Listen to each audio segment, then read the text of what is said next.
moments cruciaux dans sa vie désormais. Catherine Fataxi se rend à sa chimiothérapie au centre hospitalier de Cayenne. Depuis plus de 2 ans, cette animatrice et éducateur sportif à l'EHPAD de l'hôpital de Cayenne vit avec le lourd diagnostic d'une chimiothérapie à vie et les séquelles irréversibles d'un cancer généralisé. De quoi en déprimer plus d'un, et pourtant, sa joie de vivre semble à toute épreuve. Je suis à plus d'une 50aine de séances de chimio. Et de toutes les façons, à savoir que moi, je l'ai à vie. Donc, déjà, c'était d'accepter la chimio à vie. Et puis maintenant, ça fait partie de mon hygiène de vie, de mon quotidien, de ma vie. C'est comme boire et manger. Donc, voilà. Et puis, c'est avec plaisir que je le fais. C'est vrai que c'est contraignant, on ne va pas dire que c'est pas contraignant, mais ça sert à quoi de se dire « Ah, faut que j'aille à la chimio, ah, j'ai encore une chimio ». Non, ça sert à rien, au contraire, c'est se détruire soi-même. Catherine vit en France depuis le diagnostic de la maladie. Elle est suivie dans 2 hôpitaux spécialisés à Paris et ici, au service d'oncologie du Char, ce qui lui permet d'envisager de revenir vivre au pays. Avant, c'était une chimio par semaine. Donc, c'était toutes les semaines à l'hôpital, sans compter les jours d'examen et tout. Maintenant, c'est une chimio toutes les 3 semaines et à vie. Je suis bien contente d'avoir pu mettre en place les médecins de Paris mettent en place avec l'hôpital de Cayenne pour mes séjours en Guyane, parce qu'en fait, je suis toujours sur la métropole par rapport aux soins lourds que j'ai, des soins qu'on peut pas pratiquer en Guyane. Donc, avant, quand je venais, c'était des séjours toujours très courts, de 9 jours, 10 jours, entre les 2 chimios. Et depuis qu'on a pu mettre en place le protocole aussi à Cayenne, en Guyane en tout cas, donc je vais à l'hôpital de Cayenne quand je suis en Guyane et je continue ma chimio.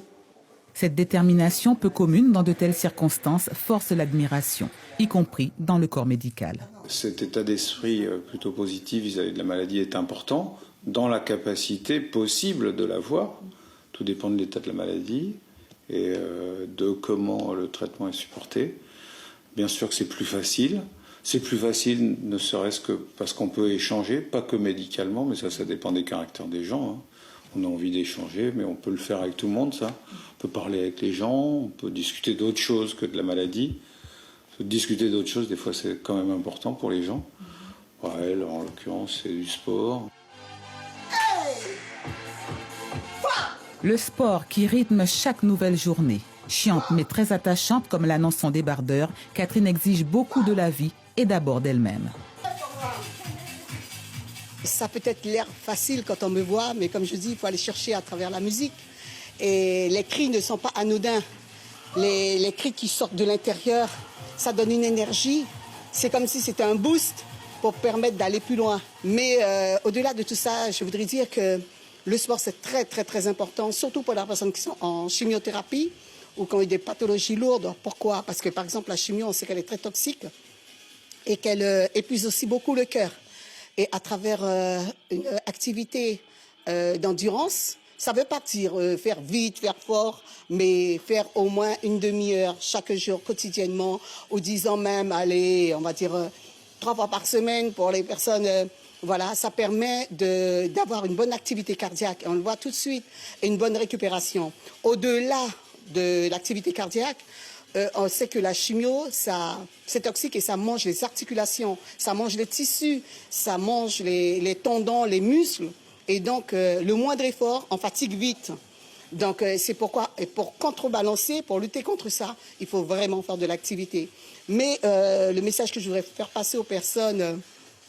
qui ne sont pas encore dans l'activité sportive, c'est de ne pas y aller seules, parce qu'elles vont vite se décourager.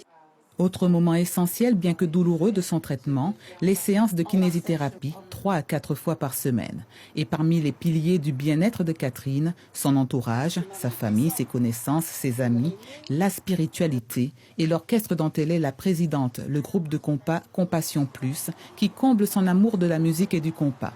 Ainsi se construit-elle de longues journées bien remplies qui laissent le moins de place possible à la morosité et à la maladie. Suivez l'info sur Guyana Première, télé, radio et Internet.